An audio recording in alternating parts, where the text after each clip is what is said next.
Sizler izine var mı? Evet, izine var.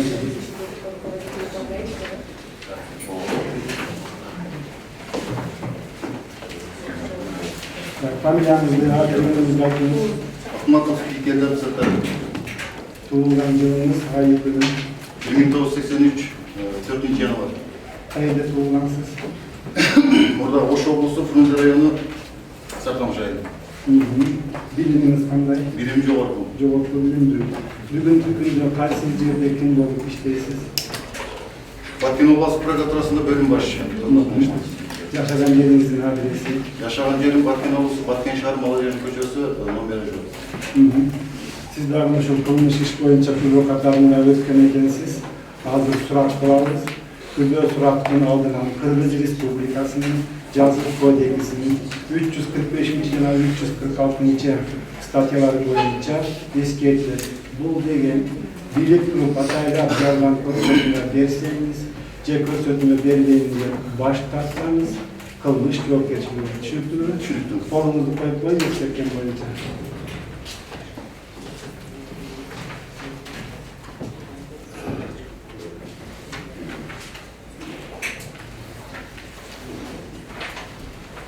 Evet, negizini koyacağım. Anadek kayıt boş var, sonra verin.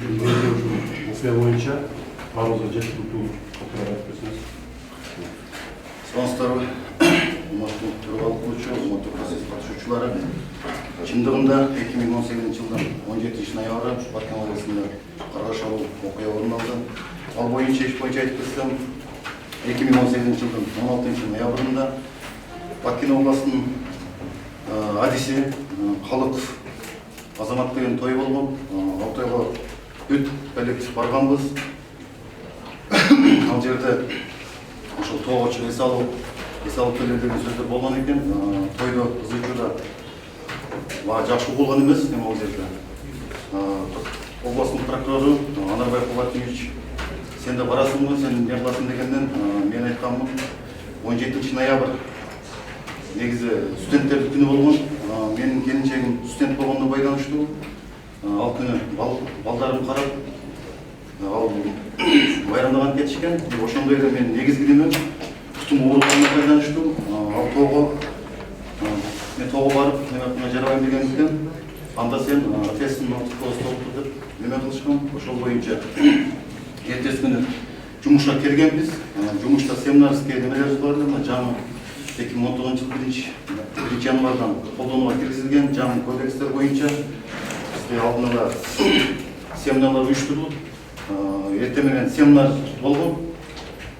Семинар болуп, ошол боюнча мен саат 3-төргө чейин жумушта болуп, андан кийин балдарын карап үйдө болгонмун. Саат болжол менен 10:30-11 чамалары өткен, так немеси жок эми. Область прокуратурасынын прокурорунун улук жардамчысы Рыскелди, Чалган Кушубек Рыскелди, мен үйдө уктап аткан жеримден Кушубек Рыскелди звонок кылып, каяктасыз дегенде мен үйдө эс алып атам.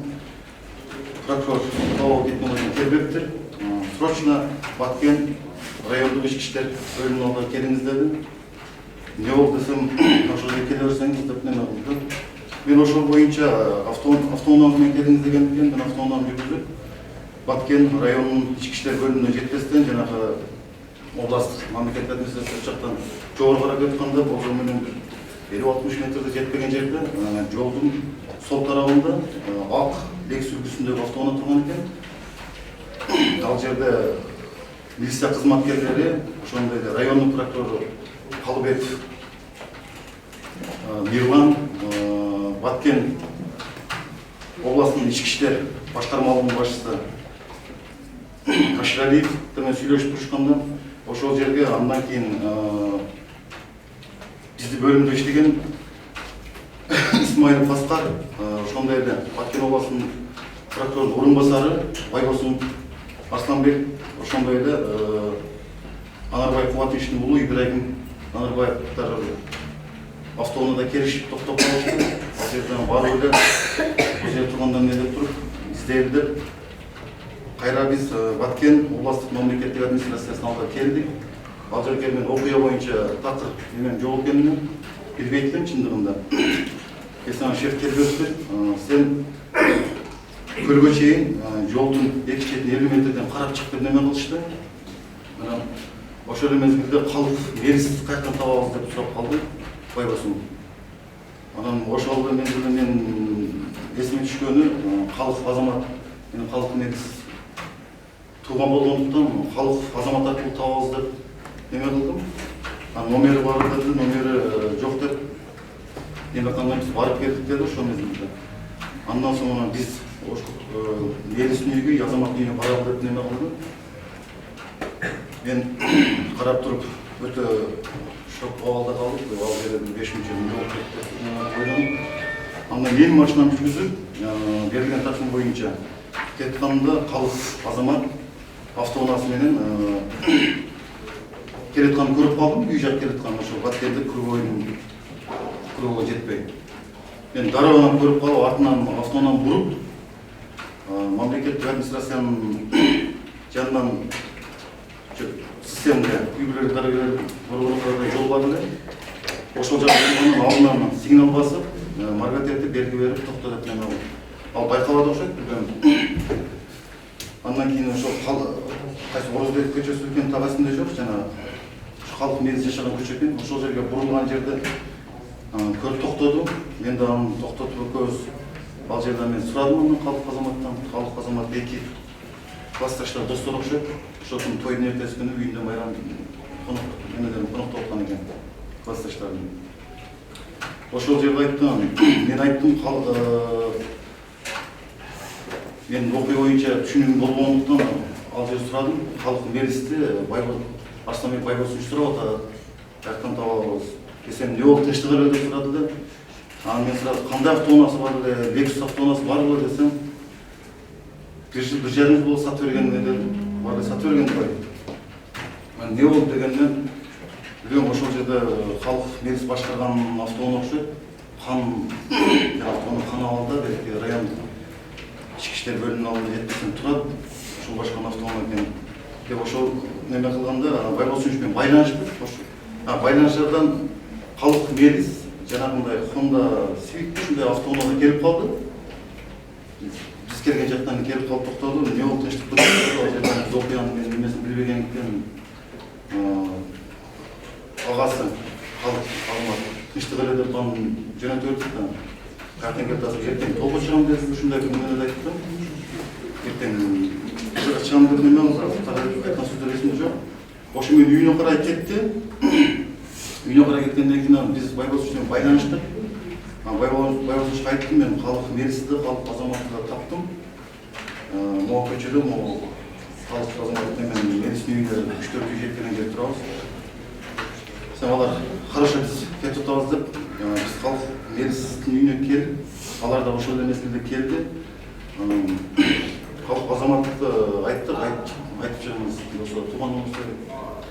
Айтып чыкты, айтып чыккандан кийин Байбосун айтып чыккан жок, Ким чыкпай турганыңызда? Байбосун сурады. Шеф кана деп.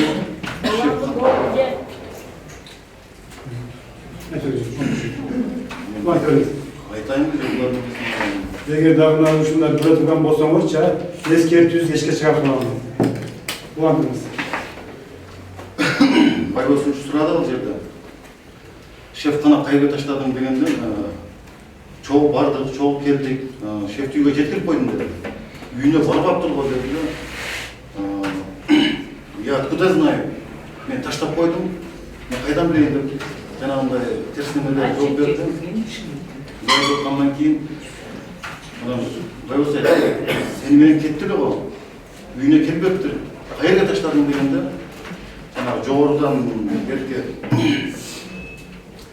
Берген көчөсү жактан келип, үйүнүн үстүндө 4 көчө бар. Ошо 4 көчөгө таштап, ошол жерге таштадым, кете бер дегенден кийин мен кайра кеттим деп жооп берди. Ошол мезгилде яткызай барбаптыр дегенден, анан бир белгилеп кетүү жагдай, ошол учурда кепкасы бар эле, баш кийиминен чыкканда кепкасында жана козерогунда канга окшогон тагы кандай айтты го, канга окшогон тактын немеси бар экен, ал байкап алган айттым, кепкасында каны бар экен деп. Мен болсам болбосо кепкандер кан экен го тигиндерин айтып туруп, ал жерден күчтүү сөздөр болгон. Ошол боюнча ошол эле учурда жанагы милиция кызматкерлери келген. 3 милиция кызматкерлери келип, анан кирип кеткенден кийин алар киргизди эме кылдык, алып чыктылар, эми алып барылды. Мен автоунаамды буруп, артка кайтарып анан азамат экенин алып туруп, окуя жерге кеттик.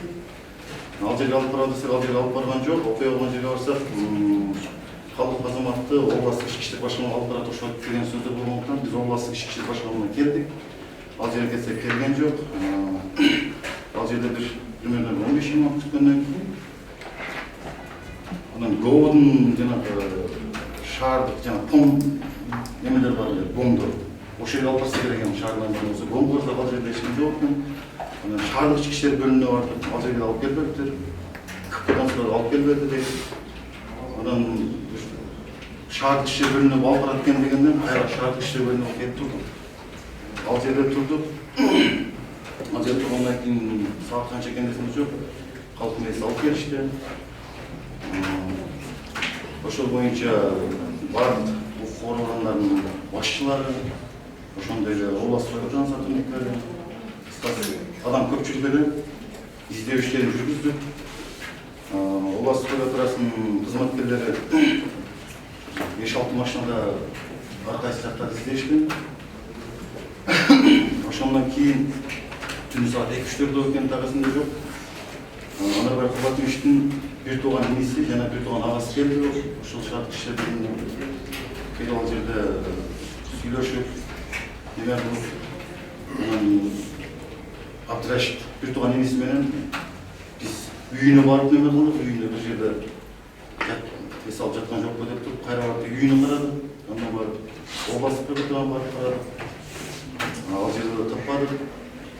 Кайра келсек, кайра келип примерно 5 минут тургандан кийин анан бир тууган агасы Шарабекке бычак кан экен, ушуну айтпайсыңар деп туруп, издейли деп туруп чыгышты. Мен алар менен бирге чогуу издей баштадык. Биз чыгып жана Кызыл жол айылында талааларды издедик, сай бойлор жана издеп таппадык. Кайсыл жерден жаңы түшкөн протектин изи болсо, ошол жактарды карелерди издедик. Ушундай эле жана эмелерден көлгө чейин издедик да кыскасы. Издеп таппай кайра келдик.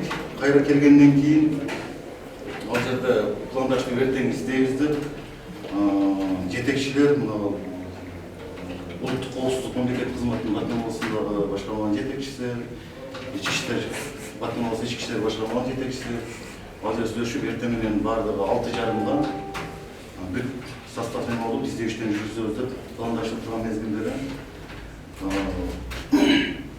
неме айтып калды. Район прокурору, мына прокурор Калбек шефти табыптыр, өрттөп салыптыр. Жана Кошкорбаев айтты деп туруп неме кылып калды.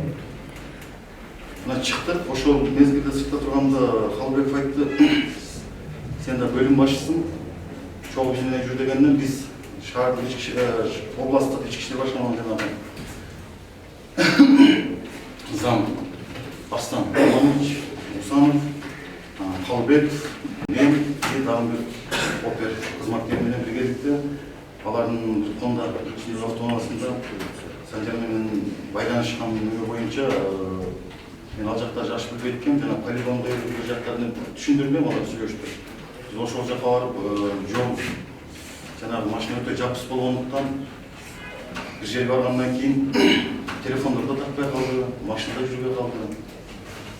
Нарта кайттык, биз жөө кайттык, берки бала машинаны кайтарып алар деп жөө келбестак, дагы бир опер келип, ошол машинаны сарабыз деп. Биз 5-6 метр келгенден кийин, примерно келгенден кийин бир опер келди, андан кийин биз жанагы Төрткүл тараптан ошол жакыныраак экен, жолдо жакшыраак экен, ошол тараптан эме кылдык. Баардык машиналар барды ошол жерде. Кошкорбаев жанагы жолдон кире турган эмеге, окуя болгон жак кеткен жактан ошол жерде күтүп туруптур. Себеби ал окуя болгон жерде биз байланыш неме кылып атканыбызда телефон такпай жанагындай неме болуп калды. ал жерде связь жок деп таппай калдым. Байланыша албай жанагы кыйынчылыктар менен бардык. Биз менен чогуу бүт жанагы жетекчилер, тергөө кызматы, оператор баардыгы келишип, 10-дон ашык машинада окуя болгон жерге бардык. Окуя болгон жерге барганда эле Мамажашовдун жансыз денесин көрдүк. Ал жерде күйгөн абалдагы аны таанып болдук. Аны тааныган жери кроссовкасы менен жанагы тоого чыкканда свитердин астында калган экен, каласа ошол жактан таанып менен алышты. Ал жерде иниси чындыгында күйүткүч болуп неме кылып атканда биз ал жерде аны кылмак неме кылдык.